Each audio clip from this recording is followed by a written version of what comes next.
ये कहानी एक बहुत ही मशहूर फ्रेंच लेखक की कहानी है जिनका नाम है गी डे मोपासां। शायद ये नाम आपको कुछ जाना पहचाना और अनजाना दोनों लगे। वो इसलिए क्योंकि अक्सर लोग उनके नाम का गलत उच्चारण करते हैं। हिंदी भाषी लोग उन्हें गाय डी मोपासां के नाम से ज्यादा जानते हैं, लेकिन असल में फ्रेंच भाषा के उच्चारण के हिसाब से उनका नाम है गी डे मोपासां। मोपासां अपने समय के बहुत प्रसिद्ध राइटर रहे हैं। उन्होंने बहुत सी छोटी कहानियां यानी शॉर्ट स्टोरीज लिखी हैं और कुछ नॉवल भी लिखे हैं। शॉर्ट स्टोरीज का तो उन्हें मास्टर माना जाता है। उनकी कहानियों में ये एक खास बात है कि कहानी के अंत में जाकर उसमें एक ऐसा ट्विस्ट आता है जो आपको मुस्कुराने पर या कुछ सोचने पर मजबूर कर देता है। इसलिए उनकी किसी भी कहानी का पूरा लुत्फ उठाने के लिए, पूरा मजा लेने के लिए ये बहुत जरूरी है कि आप उसे अंत तक सुने, वरना आप उसका पूरा मजा नहीं ले पाएंगे। अब बात करते हैं आज की कहानी की। कहानी का नाम है एन आर्टिफाइस। आर्टिफाइस का मतलब है धोखे, चालाकी या बेईमानी से किया गया कोई काम। किसी समस्या को सुलझाने के लिए या वैसे ही किसी भी तरह का कोई काम करने के लिए जब हम किसी चालाकी या धोखेबाजी का सहारा लेते हैं तो उसे कहते हैं आर्टिफाइस। तो आइए देखते हैं इस कहानी में किसने किस चीज के लिए क्या उपाय किया और उसमें किसको क्या धोखा दिया और उसका ये उपाय कामयाब हुआ या नहीं। कहानी का असली ट्विस्ट उसकी आखिरी लाइन में यानी उसके क्लाइमैक्स में ही आता है, इसलिए कहानी को अंत तक जरूर सुने। और हाँ, कहानी के अंत में मैं इसके बारे में आपसे एक मजेदार सा सवाल पूछूंगी। उसका जवाब नीचे दिए गए कमेंट बॉक्स में जरूर दें। तो आइए कहानी शुरू करते हैं। अनुभवी डॉक्टर फायरप्लेस के सामने बैठा अपनी युवा मरीज से बात कर रहा था। ये मरीज बस नाम की ही मरीज थी, असल में उसे कोई बीमारी नहीं थी। खूबसूरत और नाजुक मिजाज वाली महिलाएं अक्सर जिन छोटी मोटी बीमारियों से पीड़ित रहती हैं और सबके आगे जिन्हें बढ़ा चढ़ाकर पेश करती हैं, बस वही तकलीफें इसे भी थी। थोड़ी सी खून की कमी, थोड़ी घबराहट और थकान, बस यही बीमारी इसे भी थी। वो काउच पर लेटी थी और दोनों के बीच कुछ गर्मा गर्म बहस हो रही थी। बिल्कुल नहीं डॉक्टर, उसने कहा, मैं ये बात कभी नहीं मान सकती। कोई औरत अपने पति को धोखा कैसे दे सकती है? यदि ये मान भी लिया जाए कि वो उसे प्रेम नहीं करती, शादी के वक्त किए गए अपने वादों और कसमों की भी परवाह नहीं करती, लेकिन फिर भी वो अपने आप को किसी गैर मर्द को कैसे सौंप सकती है? इतने बड़े कुकर्म को वो दूसरे लोगों की नजरों से छुपाकर कैसे रख सकती है? इतने सारे झूठ, धोखे और मक्कारी के बीच किसी को प्यार कर पाना आखिर कैसे संभव हो सकता है? उसकी नादानी पर डॉक्टर हंस पड़ा और बोला, इससे आसान दुनिया में और कोई काम नहीं है मैडम।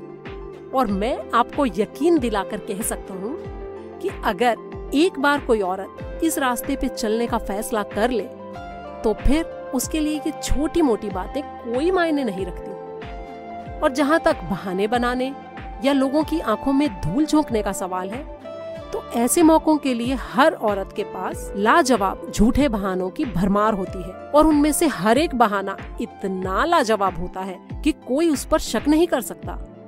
और उन्हीं के कारण वो मुश्किल से मुश्किल हालातों में से भी खुद को आसानी से निकाल ले जाती हैं।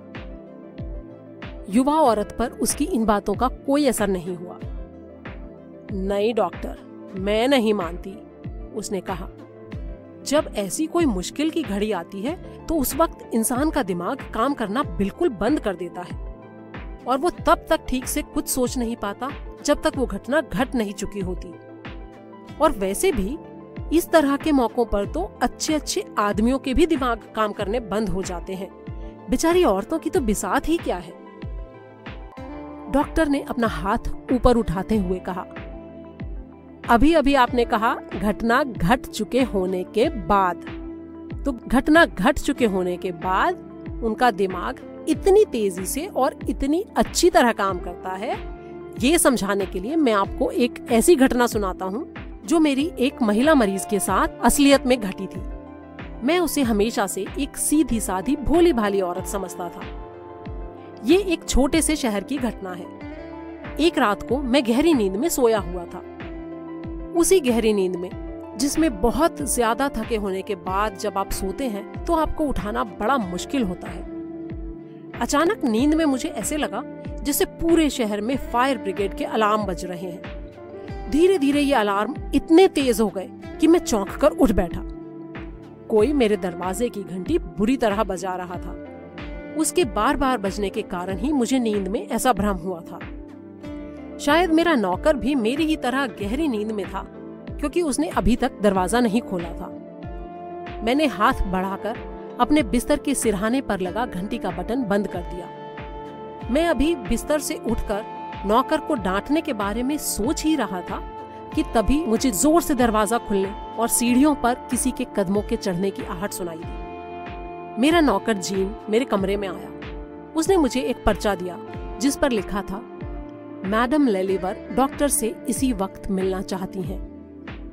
मैंने कुछ पल सोचा और फिर अपने मन में कहा, अरे यार, ये फिर से औरतों के वही ड्रामे, वही घबराहट का दौरा पड़ा होगा और क्या।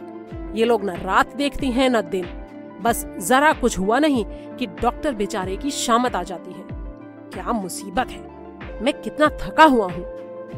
और इसलिए मैंने एक कागज पर लिखा, डॉक्टर सिमियोन की तबीयत ठीक नहीं है, इसलिए उनकी प्रार्थना है कि मैडम लेलिवर कृपया उनके साथी श्रीमान बॉनेट से संपर्क करें। इस कागज को मैंने लिफाफे में डाल दिया और जीन को पकड़ाकर दोबारा सो गया।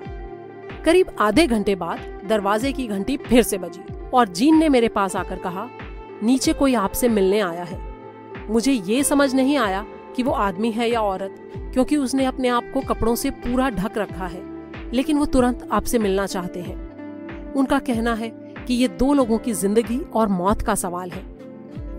अब इतना सुनकर मुझे आखिरकार उठकर बैठना पड़ा। मैंने जीन से उस व्यक्ति को अंदर ले आने के लिए कहा।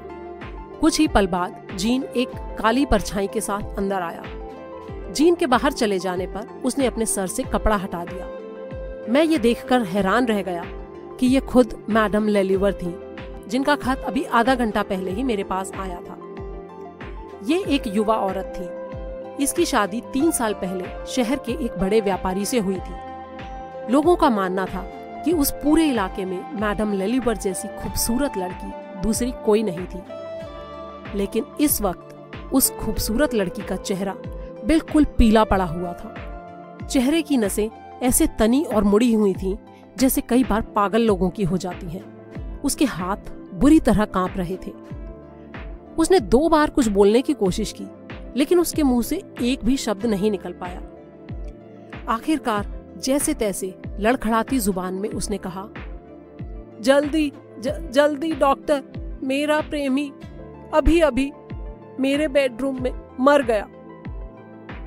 इतना कहते कहते भावनाओं के ज्वार के कारण उसका गला रूंध गया। जैसे तैसे खुद पर काबू पाकर उसने कहा, मेरा पति जल्दी ही क्लब से घर पहुंचने वाला है, प्लीज जल्दी चलो। इतना सुनना था कि मैं तुरंत अपने बिस्तर से कूदकर नीचे उतरा और जल्दी जल्दी उसके साथ जाने के लिए तैयार हो गया। मैंने उससे पूछा, क्या कुछ देर पहले भी तुम ही यहाँ आई थी? वो डर के मारे घबराई हुई बिल्कुल एक पत्थर की मूर्ति की तरह खड़ी हुई थी। नहीं, वो मैं नहीं थी, वो मेरी नौकरानी थी, वो सारी बात जानती है। फिर कुछ देर की चुप्पी के बाद उसने कहा, मैं बिल्कुल वहीं थी, बिल्कुल उसके पास, और अचानक न जाने क्या हुआ। इतना कहते कहते उसके गले से एक डरावनी चीख निकली और उसका गला फिर से रुंध गया, जिसके कारण वो गहरी सांसें लेने लगी और जोर जोर से सिसकियां भरते हुए रोने लगी। कुछ देर इसी तरह रोती रही। फिर उसके आंसू अचानक बंद हो गए और उनका स्थान एक अजीब सी कठोरता ने ले लिया। उसने दृढ़ स्वर में कहा, हमें देर नहीं करनी चाहिए। मैं बिल्कुल तैयार था, लेकिन मैंने कहा, मेरे पास गाड़ी नहीं है। कोई बात नहीं, उसने कहा, मेरे पास गाड़ी है। ये उसकी गाड़ी है जो उसके लिए इंतजार कर रही थी। उसने फिर से चादर से अपने आप को अच्छी तरह लपेट लिया ताकि उसका चेहरा किसी को नजर ना आए, और हम बाहर की ओर चल पड़े। गाड़ी में मेरे बाजू में बैठे हुए उसने अचानक मेरा हाथ पकड़ लिया और अपनी नाजुक हथेलियों से उसे दबाते हुए कांपती आवाज में बोली, डॉक्टर, काश तुम समझ सको, काश तुम ये महसूस कर सको कि मुझ पर क्या गुजर रही है। मैं उसे प्यार करती थी, बेहद प्यार करती थी। पिछले 6 महीनों से मैं उसे पागलों की तरह चाहती थी। क्या घर के बाकी लोग जगे हुए हैं? मैंने उससे पूछा।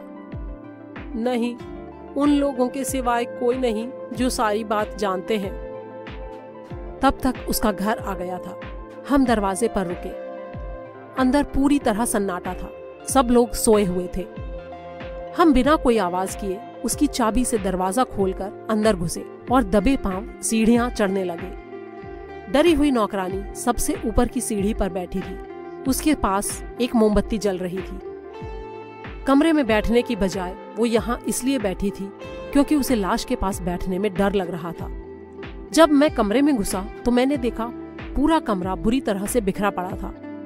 वॉश बेसिन के पास कुछ गीले तौलिए पड़े थे जिनसे उन्होंने उस व्यक्ति की कनपट्टियों को पोंछा था। वहीं एक गिलास औंधा पड़ा था। पूरे कमरे में सिरके की गंध फैली हुई थी। मृतक का शरीर कमरे के बीचों बीच पड़ा था। मैं उसके पास गया और फिर मैंने उसकी आंखें खोलकर चेक की, नब्ज भी चेक की। फिर मैं दोनों औरतों की ओर मुड़ा। दोनों ऐसे कांप रही थीं मानो उन्हें जूड़ी का बुखार चढ़ गया हो। मैंने उनसे कहा कि उसे बिस्तर पर लेटाने में मेरी मदद करो। जब हमने उसे उठाकर बिस्तर पर लिटा दिया तो मैंने उसके दिल की धड़कन चेक की और आतिशी शीशे से उसके होठों की जांच की। उसके बाद मैंने कहा, सारा खेल खत्म हो चुका है।